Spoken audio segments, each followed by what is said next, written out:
Hello there guys, welcome back to Younes Talks Football. It finished 4-1. Yeah, to the wrong team.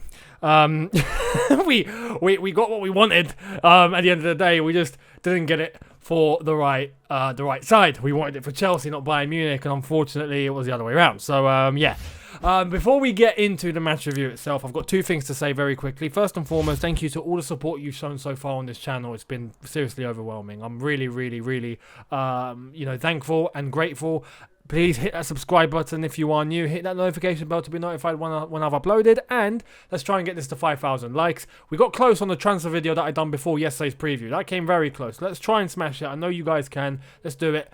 I really appreciate it. Secondly, thank you all so much to the birthday messages you left to my dad. He is on the phone at the moment with family as he's unable to come on whilst I'm doing the video, and I have to do it now. I can't wait. So he's saying thank you. He's telling me to pass the message on. Thank you so much. He really appreciates all of your messages. There was loads, and he scrolled through. He's like, oh my goodness, I can't believe this. And yeah, honestly, thank you all so much. He appreciates it. I appreciate it. Thank you guys. You guys are awesome. Tomorrow is my birthday. It's my turn. And yeah, we didn't get the present we wanted. The present we wanted was a 4-1 win for Chelsea. Instead, we got a 4-1 loss. And you know what's mad? I was scared that we were going to get pasted, yeah, and in honesty, on reflection of the scoreline, we did. Yeah, we got battered 7-1 on aggregate. I mean, it's not 10-2 Arsenal, and it's not 10-3 Spurs, yeah, so it could be a lot worse. But yeah, we got them all in. But as I said, it doesn't feel like we got battered today. Just the first leg at home, that felt like a battering because we done nothing. But this game, there were portions of the game where we were more than in it, and we were creating, and we were taking it to Bayern Munich, and we were getting them worried, and we had chances, and there were occasions there where if we just done the right thing, or the right man would have been on the pitch, then, you know, you could say we could have scored more.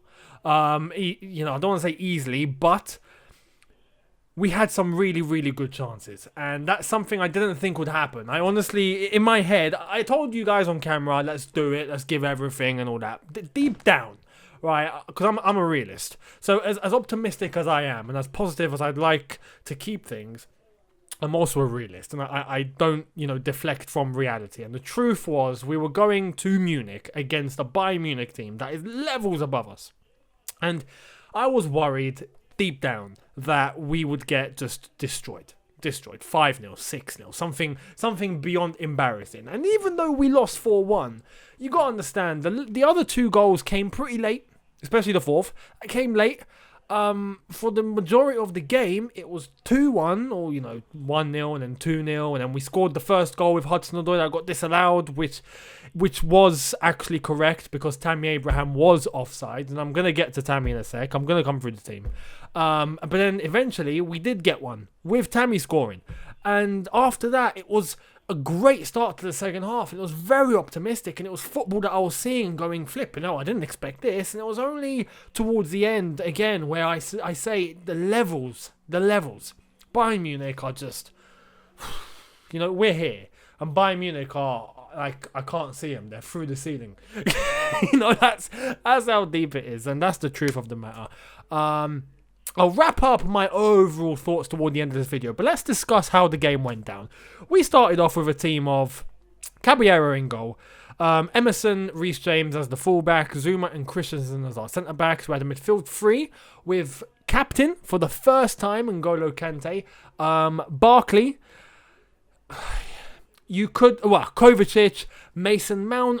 This was really weird because I was looking at the game and the way that it was going down, and I want to say Barkley was one of the midfielders, yeah, but when we started the game, Barkley was right wing, and Hudson-Odoi was sitting deeper. So it was Hudson-Odoi that was part of the three with N'Golo Kante and Kovacic. But on paper, Ross Barkley was in midfield, and Hudson-Odoi was on the right-hand side. And then later on, Hudson-Odoi went over to the left-hand side, and Mason Mount, who was one of the wingers, shifted over to the right. And then they kept interchanging, whereas Tammy Abraham was just sat up top. But Barkley initially started forward, and then came deep. it was really, really, it looked experimental, if I'm being completely honest. But I could see the logic, because Barkley's pressing in the first half was actually okay. I know we'd get more energy from Hudson-Odoi, right? But there was something about that where I knew that if Bayern Munich got past the first line, then they would have Barkley to deal with, and that's not exactly someone you can rely on in terms of catching someone like Davis, for example. So if Reece James is by himself and he has him to deal with, alone, Barkley's not going to be the man to help you out. Hudson-Odoi is fast enough and can catch up and can be the man to help you out. So I could understand maybe why Lampard did that. Later on, we needed Hudson-Odoi to be a bit more attacking, and hence why he pushed a bit more forward, and it worked. The thing is with Hudson-Odoi, we saw him on the left-hand side every time he'd cut in, and more times than not, he'd lose possession, and then he wouldn't track back. Every time he's on the right, he just seems more dangerous, even though we know his preferred position is on the left. And it's weird. The goal that got disallowed was from the left-hand side, so credit to him for that. The way that he cut in and then he blitzed through, combined with Tammy Abraham. Tammy Abraham, almost lost control of the ball, but he eventually gave it to Hudson-Odoi. And Hudson-Odoi drove through, saw a slot to put in bottom corner, and he put it there. It was great placement. Fantastic from Callum. And a good statement for him, especially against a team that wanted to sign him. And a statement to the Chelsea team as to why we kept him. So that was very, very good. But overall, when you look at Bayern Munich and the team that they put out, man. Manuel Neuer, Kimmich, Boateng, Alaba, Alphonso Davies, Goretzka, Alcantara, Gnabry, Müller, Perisic because Koeman's injured, Lewandowski. I mean, I was surprised that we went in, to the break not being more than like 3 or 4-0 down. It was a really, really good thing, especially after Tammy getting on the score sheet, and I thought, oh my goodness, we're in for a chance here. Going in at half-time 2-1 down, we might just do something good. And that's why I said the optimistic start to the second half was so refreshing to see and so good. But we just couldn't keep it up. And again, there was individual performances and collective performances across the pitch. Defensively was just... I can only take Kurt Zouma out. I'll take Kurt Zouma and I'll say he had a very good game. Fair play to Kurt Zouma. Didn't put a foot wrong. But everyone else, I mean, Reece James, to be fair, put a good shift in. Emerson was a joke. I don't like to use the language. I don't want to, in my past, I've said things about players, not this set of players, but just in the past. Anytime I see a bad performance, I'll just slate a player. And now I'm in a place where I don't think it's good to do that. It's good to criticize and be healthy, but there's no point sending flipping slogans and just words that's just insulting. That's just not me. So I'm not gonna go into Emerson or anyone like that on that level. But he had a bad game, and I'm guessing this will be his last performance in the Chelsea shirt. And if I do say that, we'll look at some of the players on this pitch, and I think it will apply to them as well. Christensen is at risk. Barkley, I think we've seen the last of Barkley. And, there's points in that game where if there was someone else rather than Barkley, we would have been in and possibly getting more goals. I just remember this one key action.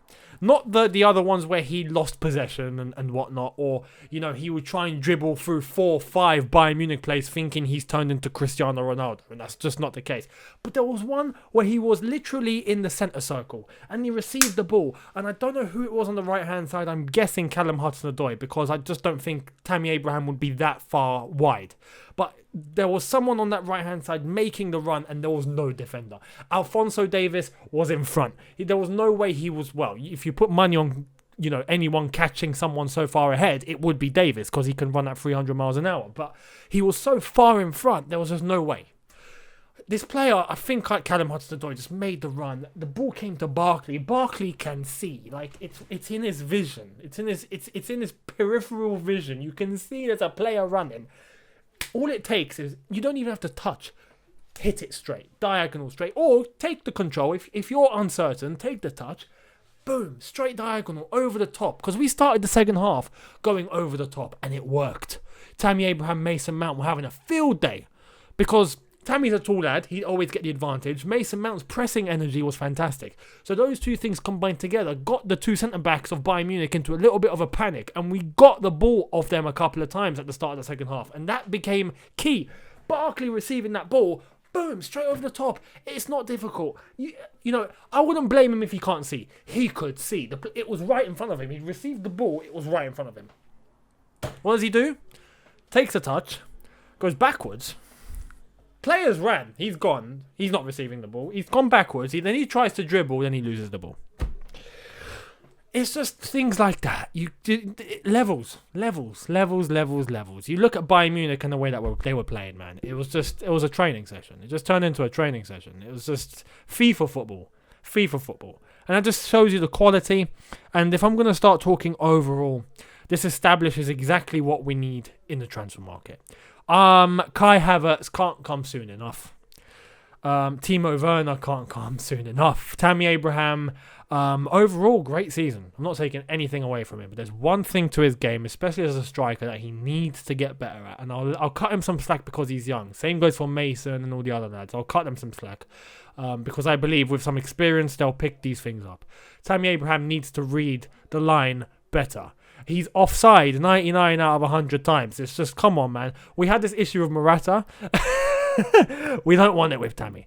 You know, with Morata, we expect him to be of a level where he can read that automatically, you know. But Tammy's come through the academy and he's young and he still needs experience and whatnot. So as I said, I'll cut him some slack, but he needs to read the line better. As a striker, you should always be judging your line.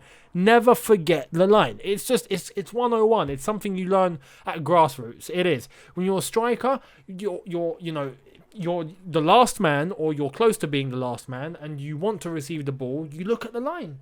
It's standard. The action is coming. You're in transition. Your team is now attacking. You make the moves. You're looking for a diagonal. You're looking for a through ball. You're looking for a pass across. You judge the line. Before you make the run, you're running. You look over your shoulder. You look in front of you. You judge the line. Tammy doesn't do that. So I'm hoping he can, learn that and put it into his game, because he needs to do that, man. If it wasn't for that, Callum's goal would have stood. He would have had a few more chances because he was in and he got caught offside. That thing can be crucial for striker success. So I hope he does. But as I said, in terms of the transfer market, Kai Havertz can't come soon enough. Timo Werner can't come soon enough. Ziyech can't come soon enough. A centre-back and a left-back cannot come soon enough. Honestly, we are in dire need of a centre-back, a real centre-back. I'm not talking a centre-back that's just got, who's just got attributes to him. I'm talking about a proper rock. We need a centre-back. Do you know what I mean? One of those raw... JT, mate, where are you? Where are you, JT, man? Anyway, we need a left back. A left back is flipping crucial. And I know that we are in for a left back. We will be getting Chilwell, Reguilon, or Tagliafico. One of them will be coming to Chelsea. So that's beneficial. But in terms of our centre-back situation, that is urgent and we don't know who we're getting. So that we need to act upon that immediately. And once all of those signings come in, I'm honestly looking really, really forward to next season. I'm really excited for it, and I can't wait for all these new signings to try and impose themselves into the team and to show this new look Chelsea. It's going to be a new look Chelsea, and I'm hoping Frank Lampard would have learned from his mistakes. I'm surprised he didn't bring on any youth players today. I was expecting to see a few, especially in the second half after we conceded the third goal. It was game over. Bring on Bates, bring on Lawrence, bring on Maatsen, bring them on. He didn't do that. Instead, he brought on Giroud for Tammy Abraham. I mean, what's that going to do? It's going to do absolutely nothing. So those little things, maybe he's naive, maybe he thought, just leave the same boys out, let them carry through the whole experience of the game. I don't know. But I'm hoping that he can pick up from his errors. My judgment would be if he got a nice defensive coach in to help him out defensively. Bring JT in, I know he didn't do much for Aston Villa, but honestly, if there's anyone that can try and get this defense to work as example, it would be JT. So anyway, we just need a defensive coach, I believe, to help Frank Lampard out. And hopefully he can learn from his errors and we move on to next season. Bring on next season. The season is now over. We look into the transfer market. So tomorrow's video will be a transfer related one. And yeah, we'll keep the show going. Let's see who else we sign. Let me know what you think in the comment section below. Subscribe to the channel if you are new. Hit that notification bell to be notified once I've uploaded. Hit the like button. As I said, let's try and get to 5,000 likes. I know you guys can do it. Let's do it, guys. I do appreciate your support. Honestly, it helps me out a lot. So thank you. And yeah, I'll see you guys tomorrow. Look after yourselves. Take care. Enjoy the heat. I will. I'll try to sleep. I'll see you tomorrow. Have a good one, guys. Take care and peace.